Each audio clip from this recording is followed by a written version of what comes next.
Hey, what's up, guys? Huei-Yuan coming to you from Cupertino, California. Today is Saturday. What is today?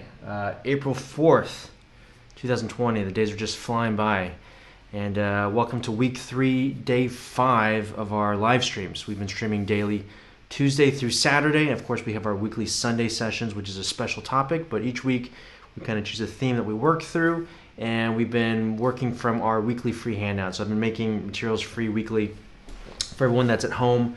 For the teachers who are looking for some additional teaching resources and students who are still looking to work and improve. So this past week we've been using the, let me come up here, the Season 2 Live Lesson Pack, which is a free download on my website right now, which is hueyuanpan.com/free lessons. You can find me at hueyuanpan on all social media channels. As you're coming in, let us know where you're watching from. Say, hey, Huey, I'm coming in from... Fill in your blank right there. And let us know where you're watching from, and say hi to each other. You know, these are about the lesson streams. I'm just going to adjust the exposure here. Not really. These are about the lesson material, but it's also about saying hi to each other. I know a lot of people are catching these live streams after the fact, so the comments will still show up after the fact. Just say hi to each other, and this is a good way for us to connect, even though we're all kind of holed up. And if you enjoy the content, please do me a favor, like, follow, subscribe, and then most importantly, share this out, because I keep getting messages by people saying, oh, I just found these streams. That's like awesome. I love getting to watch these lessons. And, you know, those of you who are watching these in their entirety, like, wow, kudos to you and thank you, because they're about an hour long. So I know some people say that they listen to them while they're washing the dishes. Some people say they listen to them, you know, while they're doing this. Some other people say they use them as practice guides.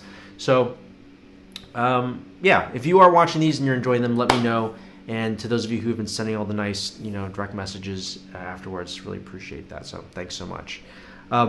Ironically, you know, in yesterday's stream, I spent the day trying to get some of the tech stuff to work, and it was like a win and a lose. The win was I got a new microphone that I've been wanting to try set up, and the loss was I couldn't get the music to show up from the iPad onto the desktop, because I was trying to share what I'm doing on the iPad with the desktop for the live stream. If you know how to do that, by the way, as a side note, can you let me know? Because I want to use the Apple Pencil on the iPad, but when I use it as a sidecar, I don't know, it's a whole thing. Maybe I'll figure it out. I'm trying to figure out how to do it without, you should be able to do it without some sort of like third-party thing. It seems like you should be able to. I've seen a couple of videos on how to do it if you download something else, but I don't want to download something else. So I'm looking for the easiest way to do that. Anyway, yesterday, the loss was, even though I got the microphone set up and wired in and everything, I didn't select it as my input for the live stream. So I'm going to check that right now. Yep, so you should be getting like the shotgun microphone audio as you're coming through for all the YouTube and Facebook viewers out there. So anyway, we're jumping into it. Today we were talking about how to write a lick. I forget that sometimes for people who see people playing licks, this makes sense, right? Because I was at this point also where all the music you've ever played has been music that was given to you or you learned from somewhere else. And it wasn't until someone said like, oh, you can write your own stuff. I was like, oh, what? And I remember the first time I saw one of my teachers like turn on music and just start jamming. He was just playing stuff. I was like, what are you playing? He's like, oh, I'm just improvising. I was like, what? You can just improvise rudimental, because, you know, I'd improvised on drum set, but I'd never just improvised rudimental snare drum or tenors. He's like, yeah, you just freestyle. I was like, whoa. And so, you know, for the students or even for the teachers out there who are looking for an activity with their students, I wanted to come up with like a prescribed sequence of how you could go about writing your own lick. And this was inspired by my buddy Carl Drum Tech, who was kind of like throwing out a fun challenge in the Drum Tech Drumline Facebook page. And he said, hey, let's write a creative quarantine lick together. So today we're going to write a lick together, kind of build off of what we started yesterday. We're going to write a lick together, but I'm also going to give you the steps of how you might be able to write a lick yourself. And then so you can, hopefully at the end of this session, you'll have written the beginnings or finished a lick of your own. And what I'm also hoping for is for the teachers and the other students in the room who are, you know, veteran lick writers or etude writers or drum book writers, to throw in your 2 cents also, right? Just leave a little bit of like, hey, you know, if you want to go about writing a lick, start here or try this, okay? Because the way that we're going to do it today, there's no like right or wrong way to do this. This is just one way to go about doing it. There's lots of different ways. Basically anything that gets your creative juices going goes. And you'll also find that sometimes, depending on what you're writing, what mood you're in, there's all these variables, and you just kind of have to have your antenna up to what's working. And then over time, you'll say, like, oh, this process works for me, or this process works for me. And so you just want to start collecting these different strategies of how to go about writing a lick. So that's what we're going to do. Let's get into it. Thank you guys so much. Let us know where you're watching from. Let me say hi to some folks as they're coming in. Jill, welcome. Hey, Matthew, how you doing? Always good to see your videos. Thank you very much, Matthew. Let me throw some of these comments. Man, you guys are so nice. Thank you. Always to see your videos. Thank you very much. Hello from Brazil. Hi, David. Thank you for coming in. And Zach, I need to look up how to say this because this is getting embarrassing for me. Manitowoc? Manitowoc. I want to say Manitowoc, but I remember you saying like there's like a double E. Manitowoc. Manitowoc. How many times are you going to watch me struggle through this? All right. All right, here we go. Let's look down here. Simple Antoine says, hello from Cali. What's up? Facebook, Instagram. Hi, guys. Hello, hello. Pog, Brent, welcome. Hi, guys. Ram, hello, hello. Hi, Kevin. How's it going? Hi, Caesar. How's it going? Okay. All right, let's get to it, guys. So, yesterday, we talked about some of the potential vocabulary that we wanted to try, right? And in this method of prescribing things that we should be doing, this is the part where I'm like, my technology is failing me. But man, I came from live streaming days where it was just me and a cell phone. So, if I can't share this with you, it's not the end of the world. But the first step is just to define the parameters of what we're writing. Okay, specifically, how long are we writing for and what tempo. Okay, and we talked about yesterday. I have a couple different ways you could do it. You could find like a tune that inspires you. Today I was editing my Instagram story at Huei-Yuan if you want to see it. And I found this tune like in my backlogs. Let me see, is it, I want to show you guys the track that I ended up using, which I can now not find. So now I feel bad. I feel like I should just show you the video. Let me see if I can find this, hold on. Let me come over here, choose a file,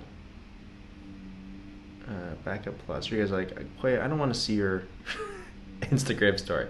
No, it'll be fine. This is like my daughter's learning how to ride her bike right now, so. Happy Saturday, everyone.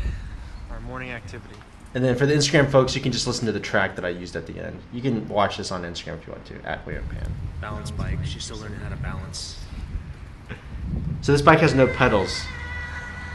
And you forget how hard it is to ride a bike until you watch a kid learn how to do it. Good job. Yeah. Okay, here comes the track here in a second. Look at this beast.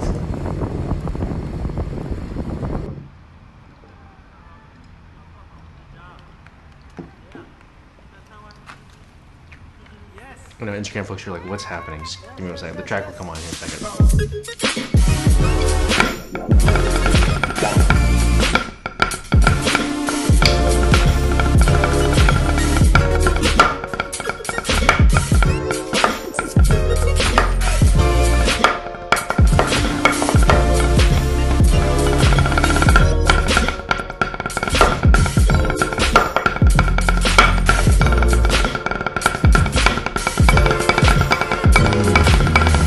Great job today. High five. Okay, so that's not the lick that I ended up using, but that boom, bum, bum, bum, bum.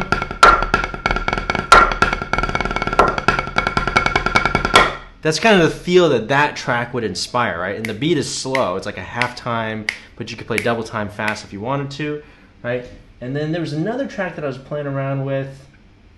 But the idea is you can get your inspiration by turning on some music, go onto SoundCloud, start exploring your favorite artists, and then just find a track that inspires you, and that might be a good place for you to start writing if you're starting from scratch.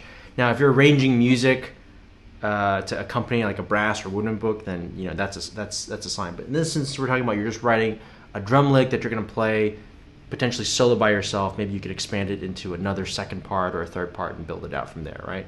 So let's say you're writing a part, you've decided, and for the lick that I started working on yesterday with our live stream group, I think the tempo it should be in the 144 to 160 range, and I'll explain why in a second, right? Because there's one. This takes us to part two, which is there's one piece of vocabulary that I'm interested in trying to use. Okay, so step one is define the parameters, and so Carl's parameters were 4 bars, and I chose a tempo, and the tempo is important because one can come before the other. It doesn't have to, it's like the horse and the cart. Do you choose the tempo and then the vocabulary? Or do you choose the vocabulary and then the tempo? In this case, I chose the vocabulary that I wanted to incorporate into my lick, and then the tempo resulted, right? So a couple weeks ago, I stumbled across this thing. If I could play it. Okay, so it's a flam 5.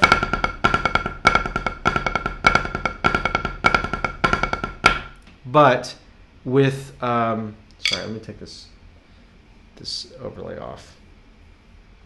It's a flam 5, but all in the same hand, the right hand. So a flam 5 would typically be, in this instance, I want to go, okay? So it should sound like,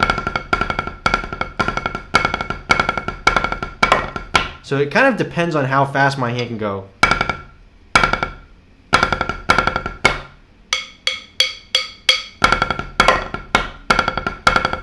Dum, bing, bum, bum, bum, bum, bum, bum.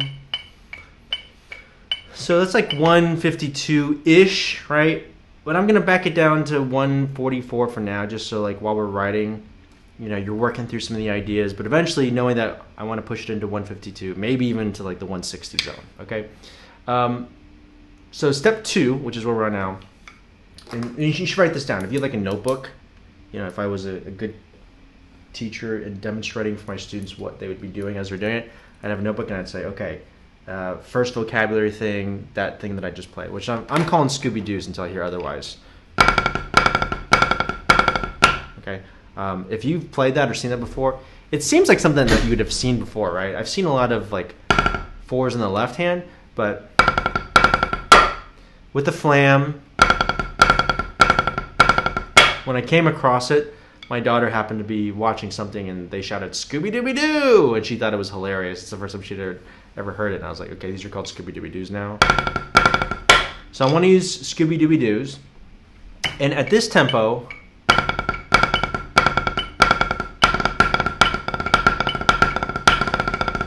I know that there should be some sort of like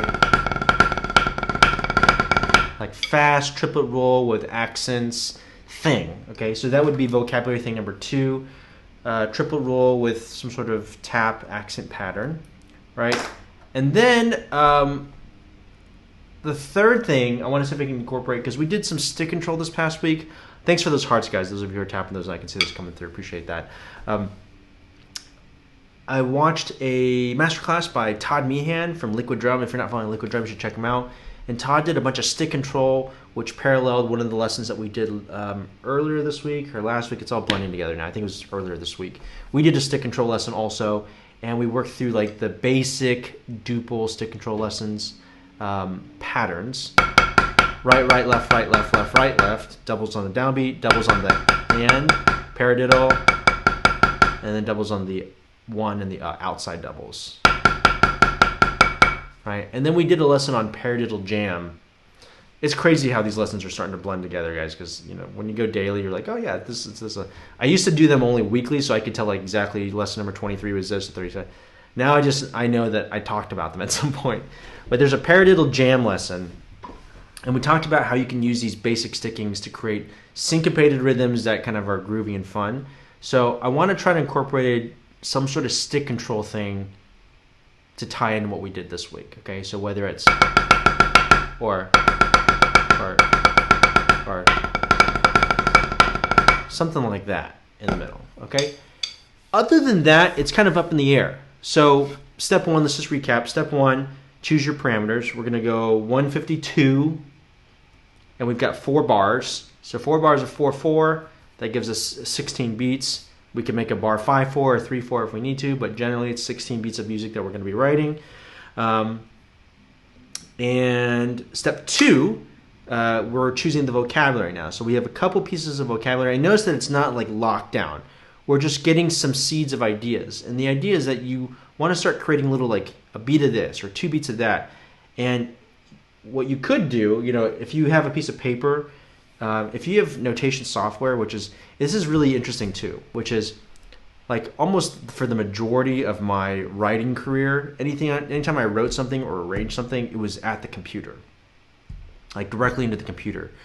And then when I was doing my grad work at USC, I was taking lessons with my professor, and he had grown up in the era where he was writing analog, like pencil, notebook, or staff paper behind the piano. And so it was like a backwards process. He would write analog and then go digital.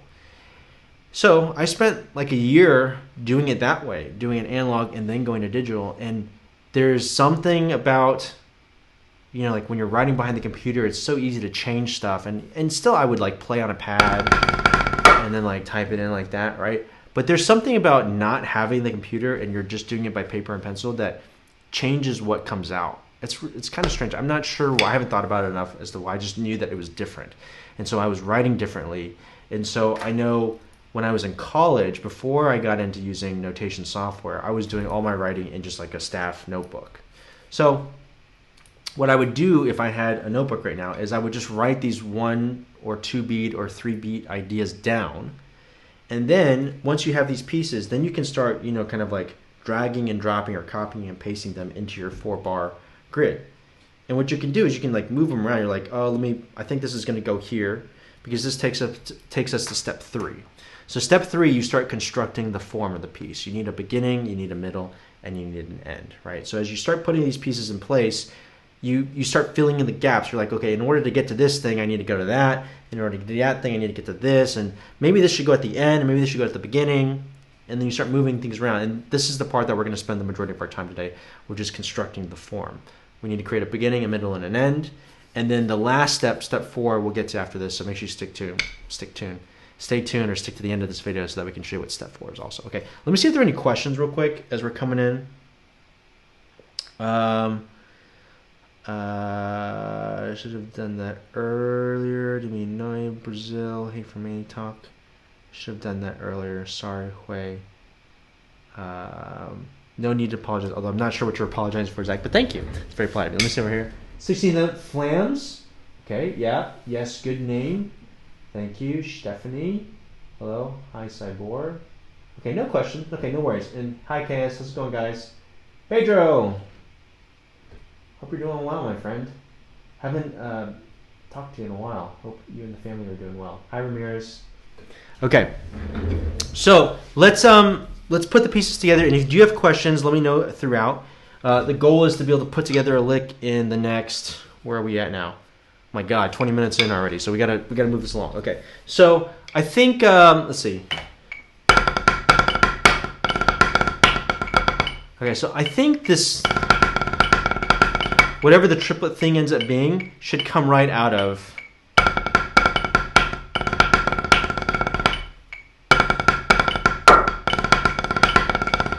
okay, so the question is, do we want to start with? And I don't know what I'm playing that triplet part yet. I'm just feeling it in, right? But I think that should go down. Because I think it should start up here, and then we should come down, we should do a little bit of thingy, and then we can come back up and finish strong. So the form's going to be like at the very end, something that kind of shape, right? So do we start with this? Something like that? Or is that too much to like come right out of the gate?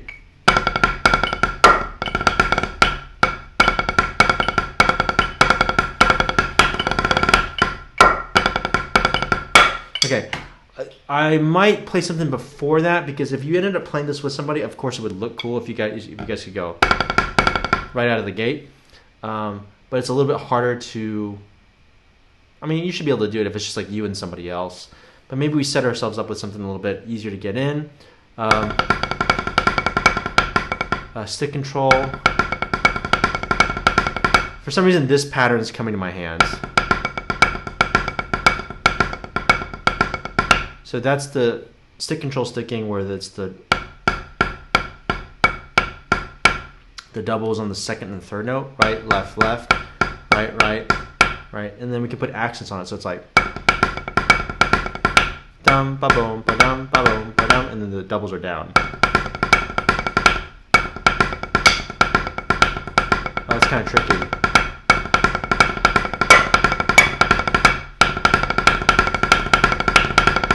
Okay, so right now you can be learning this lick. There's two things I would recommend if you're watching this right now. Like you could just hang out and watch and eat chips and and watch me play and figure this out. That's totally cool too. Or you could be trying to hack out the lick with me, right? And then if you have suggestions, throw them out. Or you could be applying this process to your own lick, right? So you've got your own vocabulary pieces that you're putting into place, and you're just like using the narration that I'm giving on like things that you can try as you're trying to build your lick together. Okay. So let me try this. Okay, I don't want to write like a sticky tricky lick because I want it to be like more vocabulary based. But it might be nice if we start out with like something in the beginning just to kind of catch people's attention, right? So.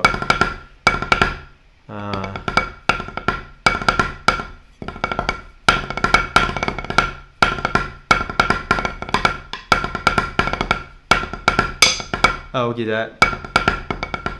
Okay, so what if we did this? We go right, left, right, left, which is that first sticking.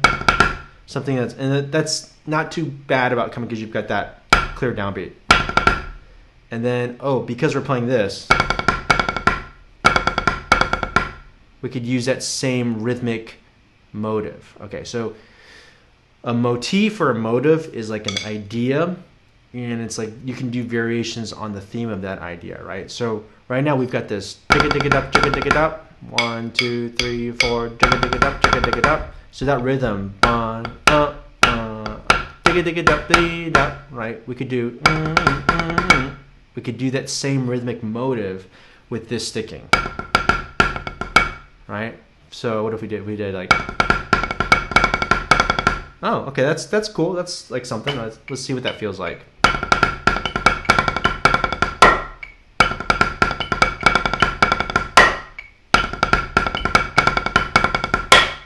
How many beats is that? Bigga digga dup, bigga digga dup, bigga digga dup, jigga digga dup, jigga digga dup, bop. Oh, so it's like over the bar line, which is always good too. Right now we're writing longer phrases. It's not just like 1, 2, 3, 4, 1, 2. So now we have like a 6 count phrase? Digga digga dup, digga digga dup, jigga digga dup, jigga digga dup. So we're going to 3, 4 to finish that phrase, right?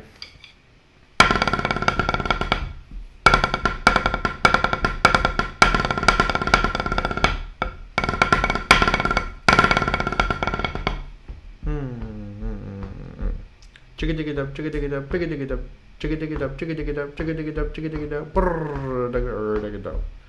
Huh. We might need an extra bar in here, or an extra couple beats, I think, because I could go.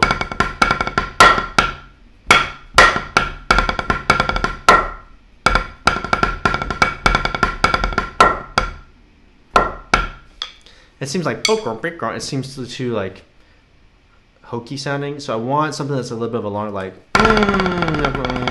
after that. So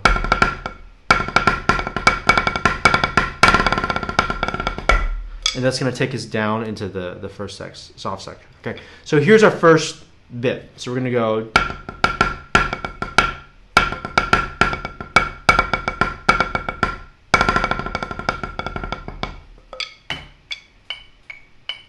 Down.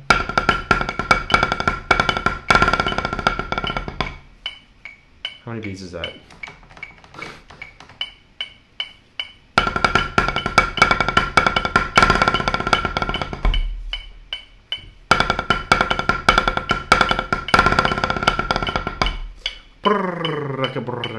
Okay, so that triplet figure thing I'm playing is 4 beats.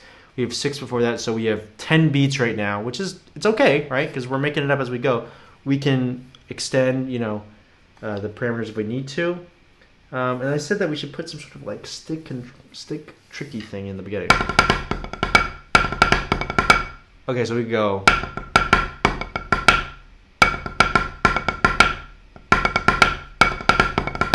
Okay, so that's not too bad, right? What I'm also keeping in mind is I want this lick to be playable. So if you're watching right now, I don't want this to be like, like I see licks sometimes, I'm like, oh, that looks really cool, but I don't want to play it bad enough to spend the time learning it. And then I just like watch it and I go on, right? Hopefully, my buddy Mikey wrote an awesome lick this couple weeks ago or last week, and it sounds cool, and I looked at it, I was like, okay, I'll learn it, and it wasn't too bad to learn. I had to like work up one or two things, but it was just the right amount of like beef to make it worth learning, right? So we don't want this to be like stupid hard. So for that, if you haven't done any sort of like crossover, but basically if you're in this playing position, this is turning into a stick trick lesson, but if you're here, you can move your right bead over just a smidge, right? And just like tenor players, tenor players are crossing for days, and when they look at snare players try to cross, they just make fun of us, right? So try to keep it as minimal and natural looking as possible. So you're just doing this, and you're going like that. And it's not going to be this and this, right? It's going to be smaller. And you can lift your left hand up a little bit if you need to, but you want to keep it so you can get that. If you raise it too high, it gets a little thin sounding, right? So now you have to be honest about keeping those inner beats a little bit lower, right? So we have, so the sticking, and this is key, anytime you have a lick with stick controls, what's up guys? Anytime you have a sticking with, a part with stick tricks, you have to be able to play it without the stick trick and make sure your rhythms are solid and then add the stick trick in, okay? So the original part is right, left, left, right, left, left, right, right, left, right.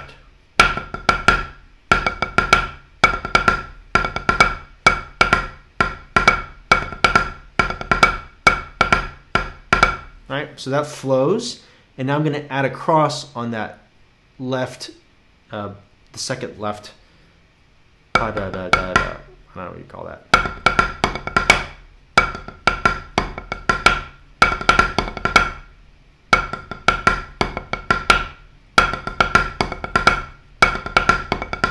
And again, this isn't just flash for the sake of flash. We're trying to take that first rhythmic motive and apply it to a different sticking, right? And it's less dense. It doesn't have the flam, so it's like it's more sparse. We're alternating, and then all of a sudden we go to a same hand figure, and it should sound the same except for the only difference is there's a flam, except for the action pattern is a little bit different.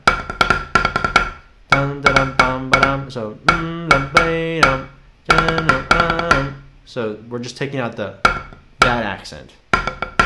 So it's like a theme and variation kind of thing. Okay? All right. So let's try it slowly. We have, sorry, one more time. 1, 2, 3, 4.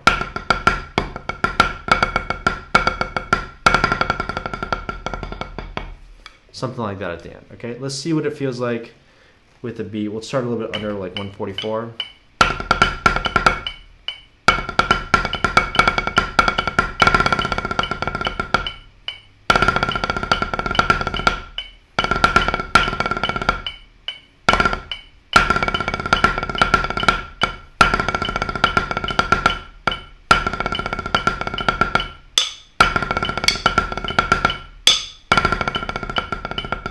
Oh, okay. So I think I saw my buddy Matt play this on one of his Instagram posts the other day. Matthew Black Media, shout out if you're watching this in the replay. He did some sort of like you see that every once in a while, and like we would have never played anything that was like back in the day because it's like written to not be clean, or it's less likely to be clean than say like a tap, right? But if you've got 9 people who are monsters and they can go, or especially if you're just playing this with one other person, you can do that accented roll. And if you don't want it to be so harsh, right, like when you play buzz rolls, to give it a more rounded roll, so it's less attack, it's more like da as opposed to da. You can accent that first left hand also, right? So a double-handed triplet roll accent.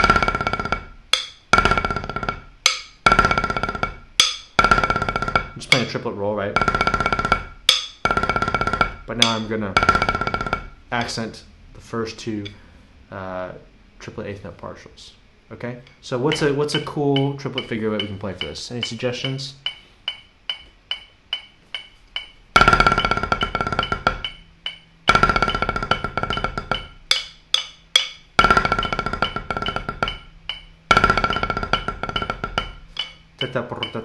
Okay, so that's like a pretty common figure that you'll see.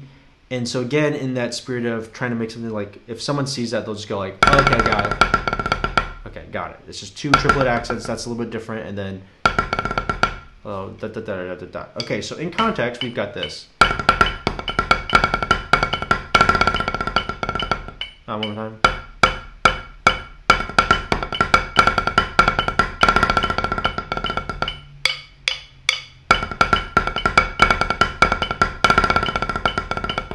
Okay, so I think if we did play these here, I think it should be a little extra on that roll. And then we'll go out to the edge. On.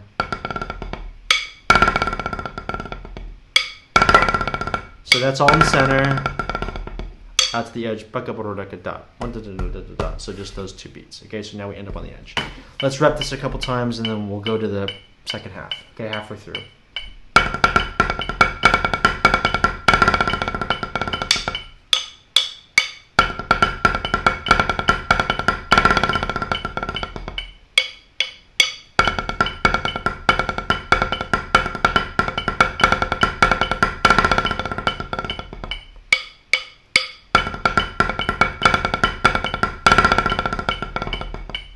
Yeah, I'd be really curious to all the folks who might be catching the replay after this, if you have your $2 tips for how you go about writing your licks.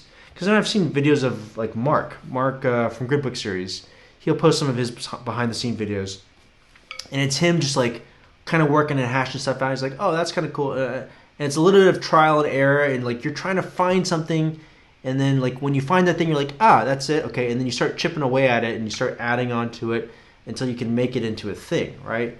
But to the teachers and writers out there, throw in your 2 cents as to, write a comment down below. What are the things that you try or use in your process to write these licks, okay? I think we're getting close. This is coming together. Let's try it with the stick trick now. 1.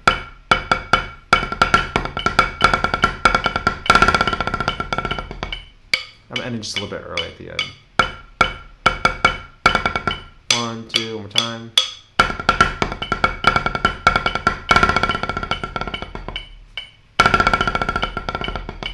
So at this tempo, 144, I just need to open up that triple roll a little bit. So even though we're writing, I'm still like refining and getting the part in my hand. So that when we finish writing, it's not like, oh, we finished writing, now I'm going to practice it and fix it. Like I'm practicing and writing at the same time. Okay, so next we're down here.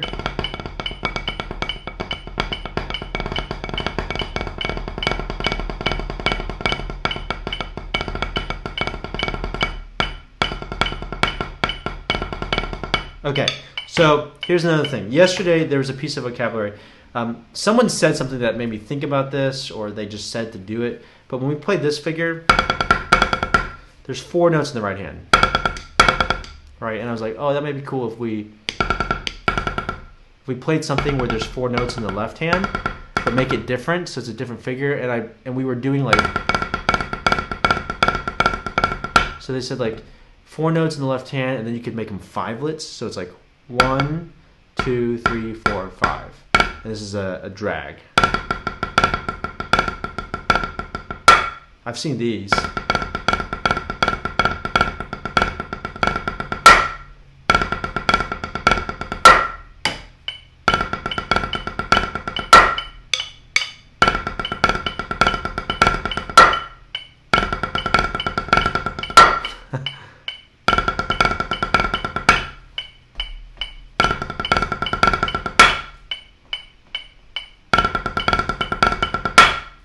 Yeah, okay. So like that's like towards the faster side of things, and I can already tell that if we speed it up, that's gonna blow some people out of the water. So I don't want to. That's too fast. So let me slow it down. Try.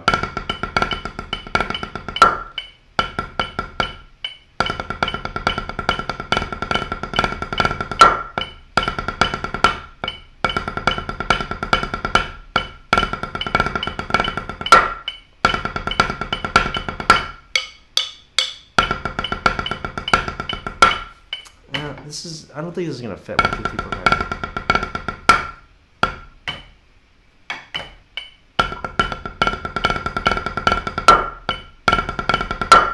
How are you able to get those multiple strokes on the left? Pratt Verma says. These single strokes on the left hand, right? Yeah.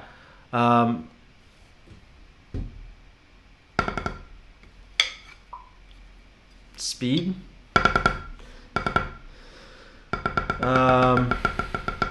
I think the short answer, Pratt, is it's like a twitch, right? It's a very small twitch motion in your left hand. So I'm like doing a small burst of a twitch with my left. It starts with my wrist. I'm turning my wrist. But then I twitch my finger, my hand, so that I can squeeze out those last notes. It's kind of similar to, you know, when you play in your right hand and you can kind of finger control the boop, boop, boop, boop at the very end. You can squeeze out like 1 or 2 more notes.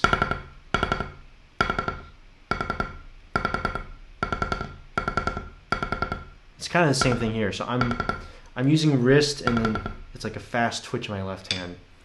I've got a video on my YouTube channel called Fast Twitch Muscles with my buddy Dre. We talk about this just a little bit, but honestly, I think this comes from practicing 8s at 3 inches really fast. Like, I don't even know how fast. Are we like in the 200 range? Probably a little bit more than 200 if I had to guess.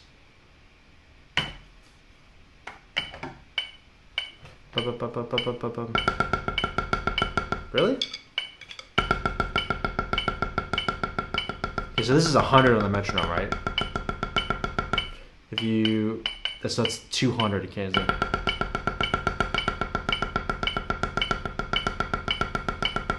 So that's 220 because it's 110. Yeah, so that's like, I can get a burst out of 240.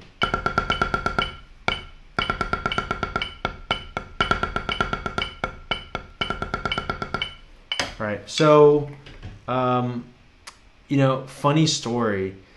When my first year of marching drum corps, we had to do these individual auditions, and at one point, I went for my individual audition. And I remember the snare tech at the time said like, okay, play. We were doing something, right? And in the middle of it, all of a sudden he said like, hey, play 8s as fast as you can at 3 inches. And I didn't even think before I did it. I just like started playing. I was like. And then my right hand was stronger than my left hand, so I was like, and then when I get to my left hand, it was like,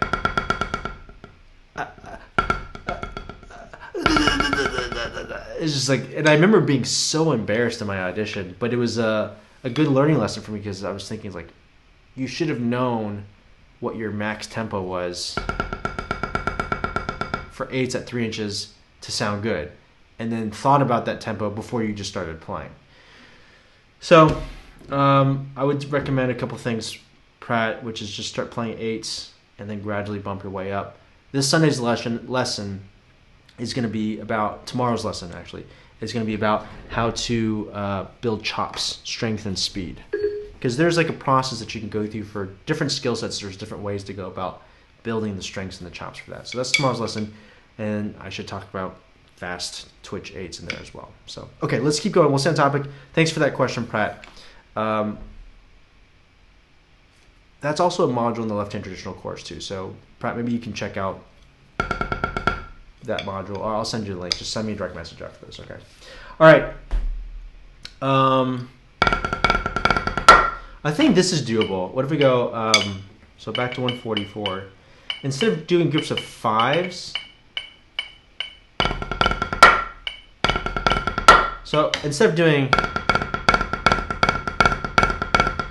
why don't we do it in groups of 4? So it's 2, 3, 4. So it'll be,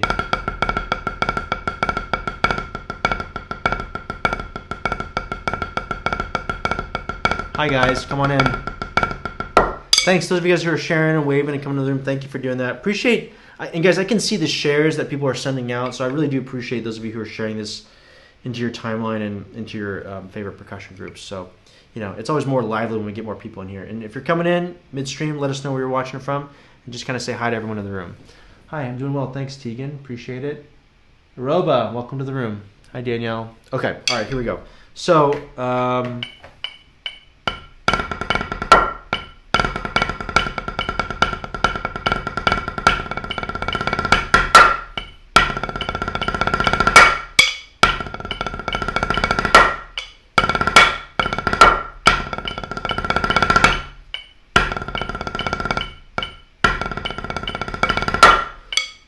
okay, so what I'm thinking here is for the fourth bar, or the last measure, there's something very satisfying just about going,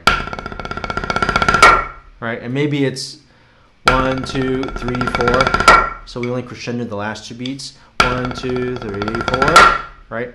And let's make it a parabolic crescendo. So it's 1, 2, 3, 4. If you accent that last left diddle of the roll going into a roll release, and you define it this way, then you get this like, it makes the crescendo a little bit more sharp. So it's like,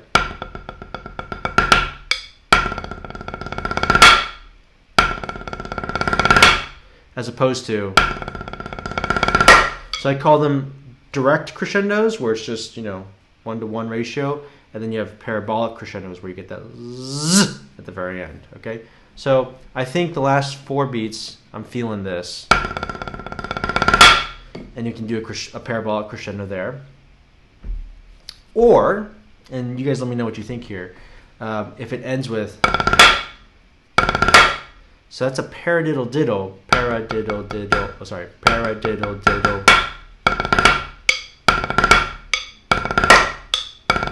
So,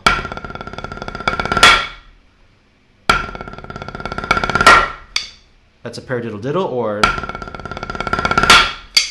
both are satisfying to play. So, if you guys want to vote in the comments, let me know. Do we want to do just a straight triplet roll, or do you want to end with the paradiddle diddle? Let me know what you think about that in the comments, and then we'll choose one or the other. Okay, so we have this.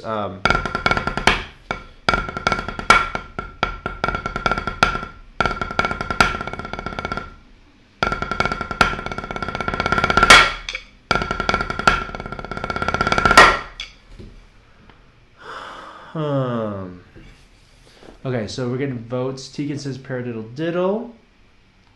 JT, welcome to the room. Facebook and YouTube, you guys are awfully quiet. Instagram is always notoriously more interactive, which is totally cool. It's totally fine. But if you want to, okay, so I got some more paradiddle diddle, triplet roll. Okay, any other votes? All right, so here's what we have to figure out. If we do paradiddle diddle, then beat 1 has to be a left triplet roll, because triplet 2, 3, paradiddle diddle to get off the right. We could do left.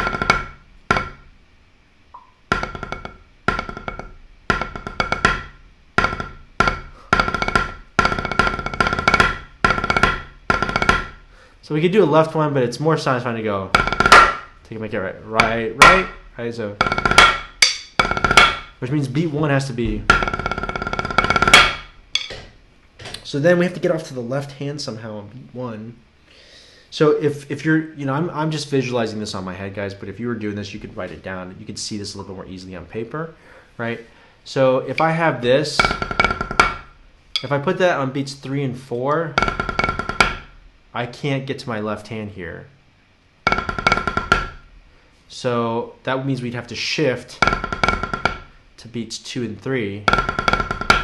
And then it could be like 4 lolly, long triplet roll. Okay, oh, see what we did there.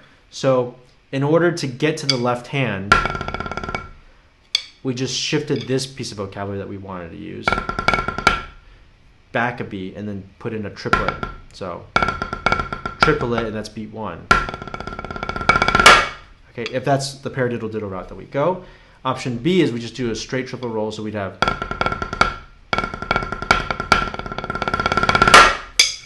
I'm torn. We'll wait to see how it works, what comes before, and then it'll kind of reveal itself one way or the other. So, Hi guys, welcome to the room. Hello, hello, hello. Okay, all right, let's keep this moving. We're running out of time here. Okay, so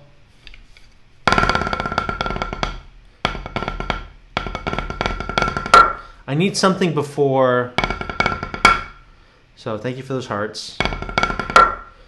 So we have from the beginning.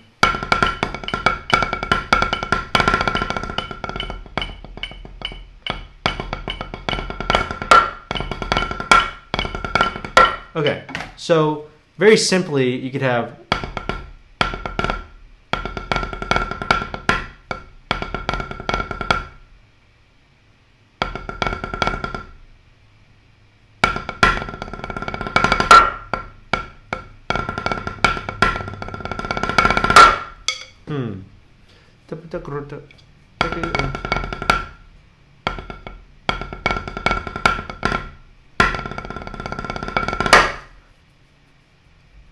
Okay, so if we want the left paradiddle, if we need to get to the left hand on beat 1 of that last bar, we could go coming out of. I need to get to my right hand.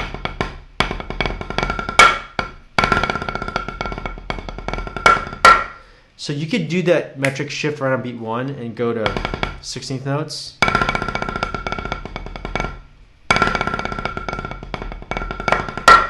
That's kind of cool, right? Or you could do a triplet on the downbeat because that flows out of this. Right? If we were going to play, that's easy for me. I've already figured it out. So beats 3 and 4 would be long triplet roll. Okay, let's make that version A because that's easier to figure out. And so that means beats 1 and 2 of that third bar, I just have 2 counts of triplets.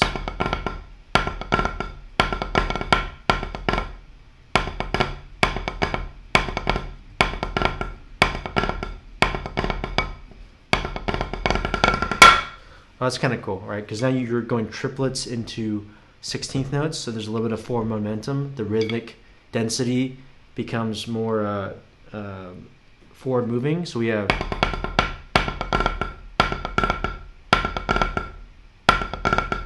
right. So we have these fancy music terms. It's called diminution, where you're taking something that's bigger and you're like truncating it, making it smaller. So if we do like a stock cheese, then that's kind of like a shout out or a homage to, right? And we're doing it off the left hand, so triplet, triplet. Okay, that's kind of cool. So line 2 would be, okay, so we finished the lick. That's version A. So not the paradiddle diddle, version A. Line 2 would be, sorry, way fast, one more time.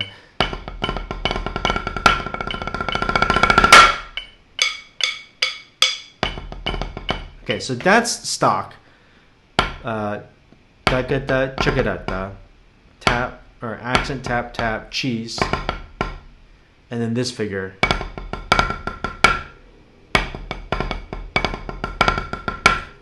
What makes it interesting is we're going from triplets to 16th notes. So triplet, triplet, 16th, 16th. And then we have these single-handed drags with these left-hand bits.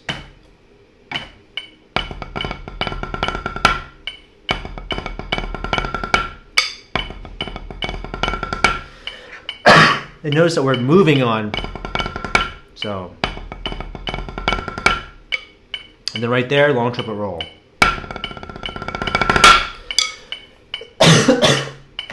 With the 2 count crescendo, parabolic crescendo at the end. I think that'll work. All right, let's play that second line a couple times, and then we'll see if we can put it together. So.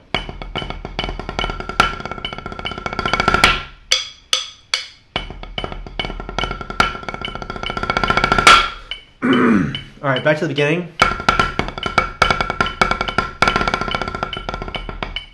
I'm really wanting to go faster than 144. Let me open up my triplet rolls for a moment.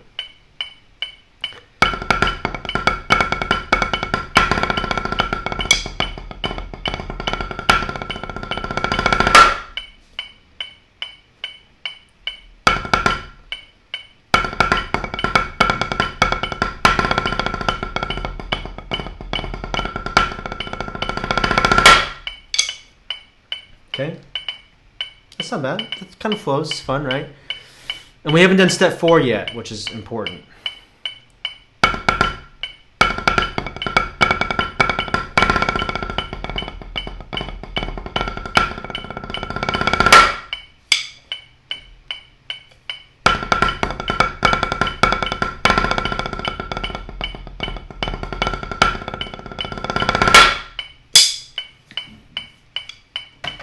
Okay, so just for kicks, and I'm afraid that we've only got a few minutes left here, is that paradiddle diddle option that we talked about. What I would do for that is instead of a padada, I would just alternate it. No. Okay, I would play a padada on beat 1, padada. So now this is on beats 2 and 3. So then I have a triplet on beat 4, so that beat 1 is a left-hand accent. That's actually more interesting, right? It's more. This is more straightforward, but that's nice too because there's a very clear forward motion to it. This is a little bit more intricate. Pa-da-da.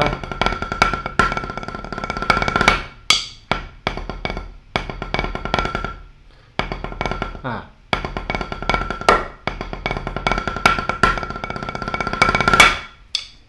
That's a little bit more interesting. So you could do it either way. Maybe you can tell me which version you like. Version 1, you can just give me like a 1 or 2 in the comments if you want. Version 1 is just a triplet roll, right? Version 2 would be pa-da-da, paradiddle diddle at the end. And of course, accent that last left also. Okay, tell me if you like 1 or 2 better. Okay, let me give you step 4, which is to look for the interesting things, like refine and create variations, right? So we're already starting to kind of do it, right? So I think version 1, if we hadn't done the paradiddle diddle, version 1 would have been this. But maybe you're like, oh, it'd be cool instead of if we did. So then we'd have to get that to the left hand, and then we need a pa-da-da-da-da. So we're already kind of doing version 4, or step 4. Which is to make it a little bit more interesting. J-Nug says he likes version 1. So just straightforward. But there's nothing wrong with that. Just like having a straightforward thing. Sometimes when you write stuff that's too baked also and people see it, they're like, wow, that looks really hard. I have no idea what they just played. Sometimes you have to, in order for people to appreciate what you're doing, they have to be able to read, like, is the part readable? So that's something to take into consideration too. Let's see. Can we do anything here in the beginning for step 4? So, okay. So you know how we have this. The intermediate step 2 is which is like the ditty lick or the intro to ditty. Right. Right, but that's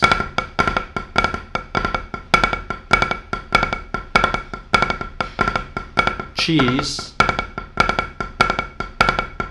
So what if we did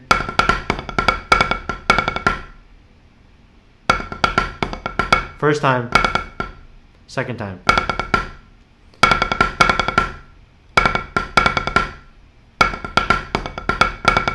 Ah.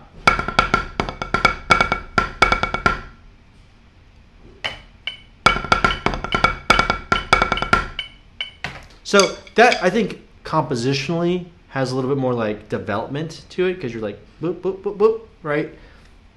I think this is a little bit more fun to play because when you have like a second to see it and then you get a second to be like, what was that? Oh, okay. So I think I kind of like that a little bit more. But that's an example of how to start creating variations, ornamenting things, changing things up, and making it a little bit more interesting. Okay, let's play this like because we're about to run out of time here. Let's play this like we're just gonna play version 1 all the way through and get a couple reps on this. Version 1.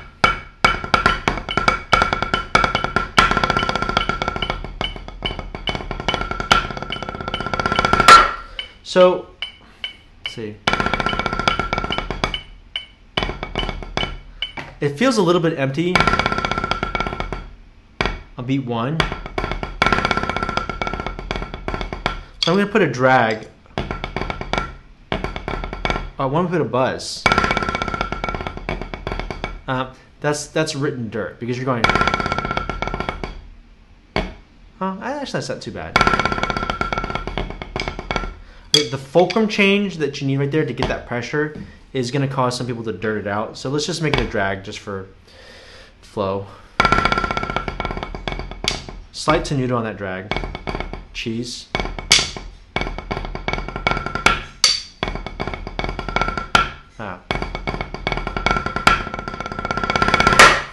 Okay, that's the lick. Let's do it a couple more times.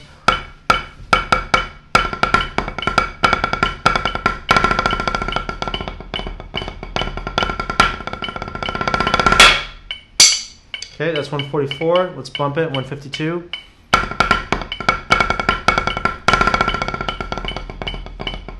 Actually, we need something different there. It could be a flam.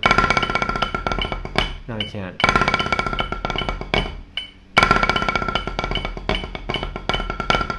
Okay, let's make it a buzz.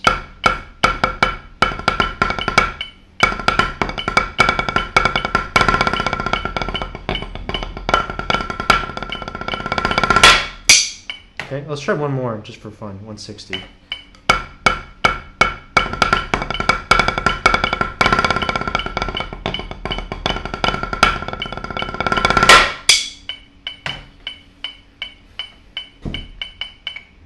$164.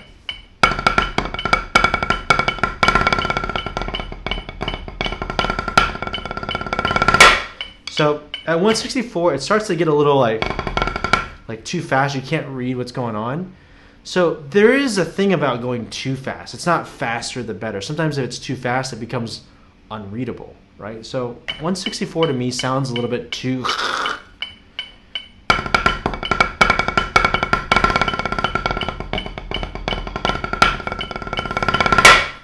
Actually, that's not terrible.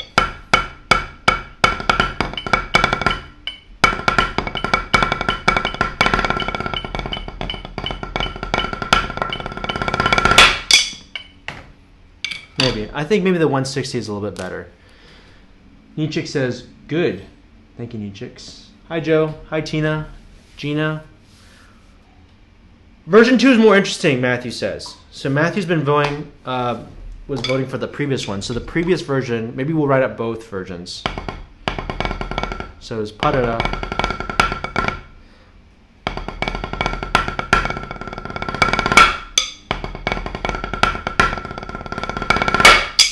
Yeah, I agree with you, Matt. It's more interesting. The other one's more straightforward. The first one's definitely going to be easier to clean if you're doing this in a line setting. But all right, guys, Instagram More Time is coming to an end here. So real quick, I want to thank you guys so much for watching. If you watched this whole thing, thank you and kudos. If I can help, send me a direct message and let me know. The free handout for the week, which is my Season 2 live lesson pack, comes to an end tomorrow. So you want to grab a copy of that. Huei-Yuan.com/free lessons. Huei-Yuan.com/free lessons. It's on the screen down here, over there. Yep. And tomorrow we're going to do a live stream on how to build chops, how to build speed, how to build chops, something like that. I don't have a title for it yet, but basically, like, we'll go through the core skill sets, and how do you go about developing the chops for those core skill sets, because it's a little bit different based on the skill set, if that makes sense. You'll have to tune in for tomorrow if you want to check that out. There's a bunch of other free lesson handouts on that site, so sign up for those as well. And I do want to mention that next week we're not going to do our regular daily live stream, because next week I'm going to be devoting the entire week to our left-hand traditional video course beta members. So if you're interested in how to get, how to set up your left hand, whether you're teaching it or doing it yourself, just go to drumlineblueprint.com/courses. And that left-hand traditional course the beta is up. The first 20 people, we're actually coming up on 20 already. So maybe we can sneak in a couple more people, but I'm going to try to cap it at 20 so I can get to everybody. So Instagram, thanks for watching, guys. We'll see you tomorrow, hopefully. Have a good night. Bye. All right, YouTube, Facebook, thank you guys so much again for hanging with me at Huei-Yuan and all social media channels. If you have any questions, we can do a couple Q&As real quick. If not, we'll just wrap it today and then pick up tomorrow. So are you going to be posting sheets for this later, Pratt? Maybe. Yeah, I mean, that'd be nice if I did, huh? I could probably write it out. There's like 5 other things that I want to do. So I will try. I can't promise that I will, but I will try. And if I do, I'll post it on probably one of my social media channels, either Facebook and Instagram, probably both. So just follow me on social media, Pratt, and we'll have those. And I'll actually put it in this free lesson link as well. Okay. David says, could you write it out for us? Okay. Now 2 people have asked, so I will do it. David, thank you. So that's how much it took. Okay. 2 people have asked for it. Matthew, thank you very much. Matthew says cool stuff. Yes, I'll write it out for you guys. And if you sign up, I don't know how do I do this? Today's lesson, I'll link it in this video. How about that? I'll throw it. So check the description of this video, and there'll be a link in there for the sheets for this lick, version 1 and version 2. Okay. All right, guys. Thanks for watching. Hopefully, we'll see you tomorrow. Tomorrow, I forget what time the lesson's at. It's on the free lessons page. It's probably at 3 for me, so 5 p.m. Central for you guys. So, all right. Thanks for watching, guys. Have a good night. We'll see you later. Bye.